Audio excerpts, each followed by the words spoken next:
Everyone আসসালামু আলাইকুম। কেমন আছেন সবাই? আশা করি সবাই ভালো আছেন, সুস্থ আছেন। তো আমি মৌটুসি নিয়ে এলাম আজকে একটি নতুন ব্লগ ভিডিও। তো আমি জানি আপনারা সবাই অপেক্ষা করে থাকেন আমার স্কুলের প্রোগ্রামের ভিডিও দেখতে। তো গত বৃহস্পতিবার আমাদের স্কুলে অ্যারেঞ্জ করা হয়েছিল অ্যানুয়াল স্পোর্টসের।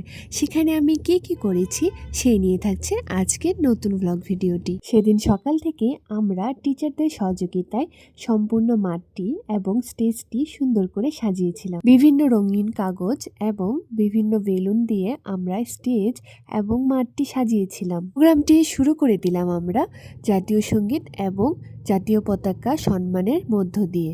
এরপর আমাদের মশাল দৌড় হলো। আমাদের স্টুডেন্ট মশাল দিয়ে পুরো মাঠটি কভার করছে। সাথে শুরু হয়ে যায় আমাদের ছোট্ট ছোট্ট পরীদের সুন্দর একটি নাচ।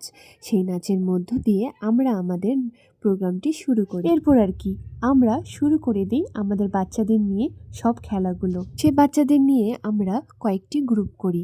সেখানে এলিমেন্টারি, প্রাইমারি এবং হাই স্কুলদের জন্য আলাদা আলাদা খেলার ব্যবস্থা ছিল। প্রথমেই খেলা শুরু করা হয় এলিমেন্টারিদের। তাদের অ্যারেঞ্জিং ব্যাগের প্রথমের খেলাটি শুরু হয়ে যায়।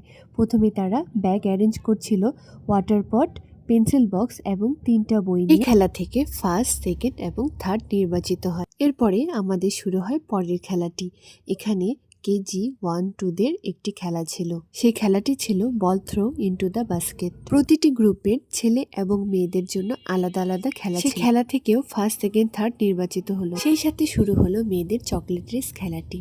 এখানে কে মুখে চকলেট নিয়ে আগে দৌড়তে পারবে তারপরে নির্বাচিত হবে ফার্স্ট, সেকেন্ড, থার্ড। এরপর প্রাইমারি সেকশনে ছেলেদের খেলা শুরু হয়ে যায়। সেখানে তাদের খেলা ছিল কক ফাইট বা মোরগ যুদ্ধ, বাংলাদেশের একটি পরিচিত খেলা।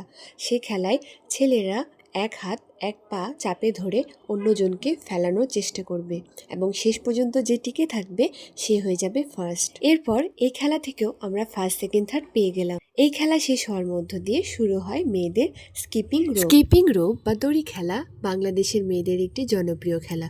এই খেলা ছোটবেলায় আমরা অনেক খেলতাম। এদেরকে দেখে আমার ছোটবেলার কথা মনে পড়ে যায়। দেখতে দেখতে এই খেলারও ফার্স্ট, সেকেন্ড, থার্ড নির্বাচিত হলো এবং পুরস্কার বিতরণ হলো। 4, 5, 6দের নিয়ে আরেকটি কক ফাইট বা মোরগ যুদ্ধ খেলা শুরু হয়ে যায়। ফার্স্ট, সেকেন্ড, থার্ড নির্বাচিত হওয়ার পর তাদের মাঝেও পুরস্কার বিতরণ অনুষ্ঠিত হয়। গ্রুপে মেয়েদেরকে নিয়ে শুরু হয়ে যায় মার্বেল রেস বা মার্বেল স্পুন রেস, যেটা বাংলাদেশের একটি বিখ্যাত খেলা। অ্যানুয়াল স্পোর্টসের সব থেকে মজার এবং আকর্ষণীয় পার্ট হচ্ছে বাচ্চাদের মাদেরকে নিয়ে বালিশ খেলা। এই খেলাটি আমার কাছে সব থেকে বেশি ভালো লেগেছে, কারণ তারাও এনজয় করেছে আর আমরাও এনজয় করেছি। এরই মধ্যে দিয়ে শেষ হয়ে যায় আমাদের আজকের অ্যানুয়াল স্পোর্টস